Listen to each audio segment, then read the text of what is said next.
A potato flew around. No idea what that song is, but it's fucking beautiful. Alright.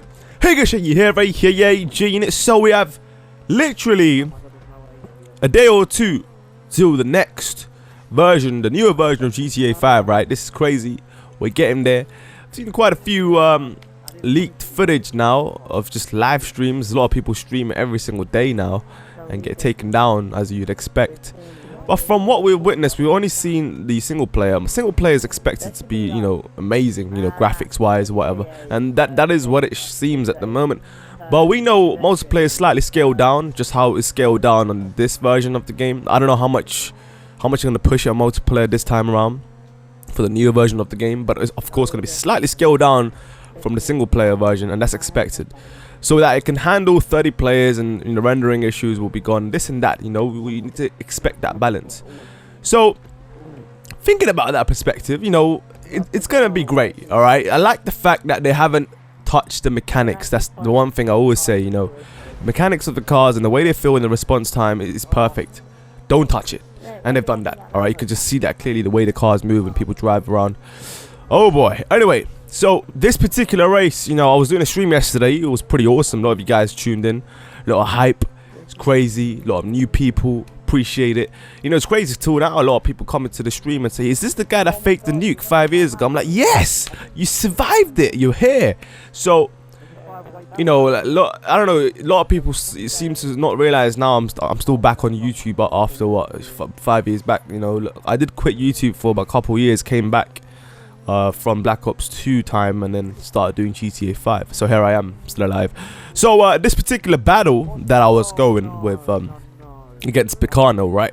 So he was obviously in the lead at the start of the race. He oversteered there, and one mistake can really cost you the entire race. And I tell you why, hey, because obviously in a proper racing environment, you know, a lot of racecraft is involved, and a lot of times is if you're defending a position, you would do whatever it takes to defend it, that has, you know, it's within the rules of racing, not blocking people off, but defending your racing lines. So there's only so much you can do on these tracks. Of course, you know, most of the roads in GTA 5 is, you know, there are a few roads that are really wide and big, which will allow players to easily overtake if they have, you know, better speed than the person in front. But roads like this, you know, it's all about defending racing lines, and to overtake is extremely difficult if the person in front knows how to defend. Now, I'm not much of a, you know, defender myself when it comes to racing. My racecraft is still, it's got a lot to, you know, I've got a lot to improve, basically.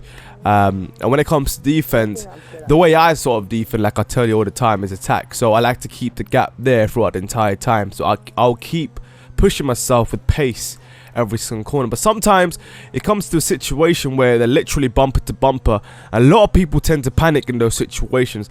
Only person for me at the moment who doesn't panic is the guy that I'm having the battle with at the moment. It's Picano, and just a few other people from the Xbox side, right? So it all comes down to experience and at the same time confidence. You know, a lot of people, you know, let's say I'm behind them, right, and they take a corner, they panic and they'll oversteer, or just like go understeering into a tree or something. They're like, oh shit, I was so afraid this guy was gonna hit my bumper. No, when you're bumper to bumper, basically you're applying pressure, but then it's your responsibility to be ready on those brakes and to be ready on that throttle.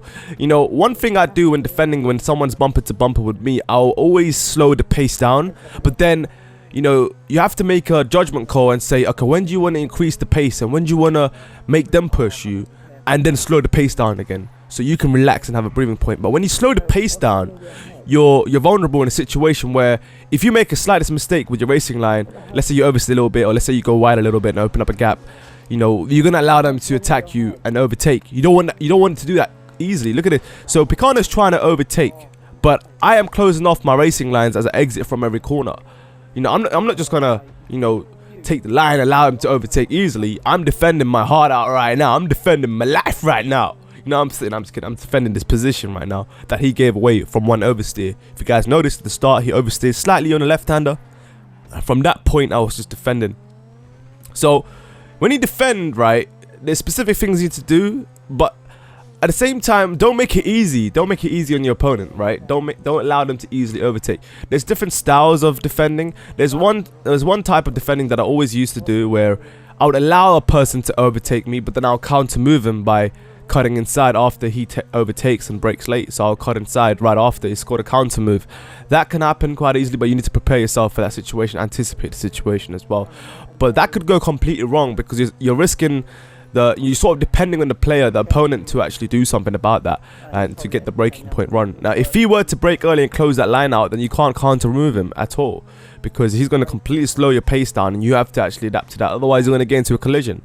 So the best, this is one of the best sort of racing styles, I guess, when it comes to defending, where really putting the pressure against the person, because you're giving them a few goes to really attack you, but then when they fail to overtake, then you up your pace, right? So they have to then adapt to the actual optimal racing lines to get the pace. So a gap then is formed from that point when they fail to overtake. And that's what kept happening in this race. I'll give them 1 or 2 goes to overtake, but I'll close off my racing lines with my pace slightly lowered down, and then once he doesn't make the move, I'll then up my pace, and at that point a gap is formed, and that's giving me a breathing space and time. But at the same time, I'm under a lot of pressure as well. This is not easy, throughout this entire time, my palms are sweaty. I'm literally under pressure, but it's up to me to make the judgment call as to when to up my pace and when to slow things down. But slowing things down is always great, but then like I said, you're making yourself vulnerable in a situation. That's when you got to be really on your toes and really focus on your racing lines. When you block someone off, blocking someone off is different. That is not viable. You can't do that in racing, right? When, let's say, you're going slower than the person behind you and he's about to overtake, but then as you're taking a line, you immediately shift to the left and you immediately shift to the right. That's blocking someone off, and that's not allowed. All right, that's an invalid defensive maneuver. But when you actually defend, you're taking a proper racing line and you're defending that racing line, so they can't do anything about it, and they have to choose another racing line to overtake with that speed and to have greater speed than you. And that's why it's difficult to overtake if you're defending like that with this style. I like different styles of defending. Like I said, the counterpart is awesome, because when they overtake you and then you overtake them in the next corner and it goes back and forth, that's one style of defending and attacking. But that's when you're rolling the dice and you're gambling, right? This is pure form of defending where you're really not allowing them to, bite at you. You're just simply just defending, and every single line is the same. Every single line is quite, it's like we literally are going at the same pace right now. Our lap times were extremely close to each other. We had a few spectators there. That was crazy, screaming down the microphone. But I don't know. Racecraft really comes down to confidence and experience. As to once you perfected your braking points and once you understand the racing lines on a particular track, that is when you implement your racecraft. You switch on and off your pace. You don't want to constantly go at a pacey rate, because if you do that, right, you're making yourself predictable. You're way too predictable for the opponent to overtake.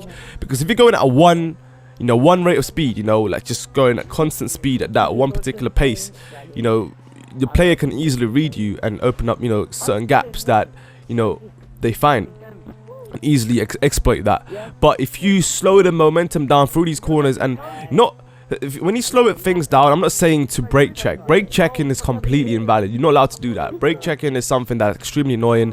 You're braking at inappropriate points and you're braking too much, and that you can see evidently. You simply is a form of blocking someone. You can't do that, and at the same time you're just hurting yourself, because they can easily exploit that with throttle control. And how to slow the pace down is quite straightforward. You simply throttle control through these corners. As to how much speed you want to accelerate out of these corners, you get to control that with your racing line that you're defending.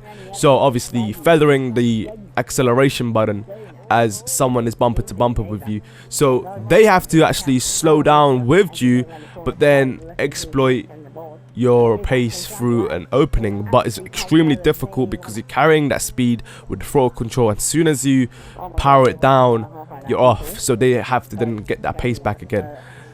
So I pretty much managed to defend throughout the entire of 8 laps. I think it was 8 laps, after he made one mistake of oversteering. So making a mistake, can be extremely costly, just from one oversteer. So being consistent is very important, and really to up your racecraft as well. One thing I've improved over the racing over the past few months is my racecraft, but I haven't perfected it yet. I need to still get everything right in most tracks, but managed to do well there. Thanks for watching, guys. Hopefully you got somewhat of an idea of what I'm talking about.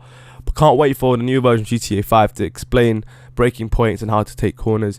I'll see you guys soon. Shaggy sign out. Good night. Peace. Yeah. Hey guys, Shaggy here, Gene, and welcome to a brand new GTA 5 series where I sort of talk you guys through step-by-step process on how to improve your driving and your consistency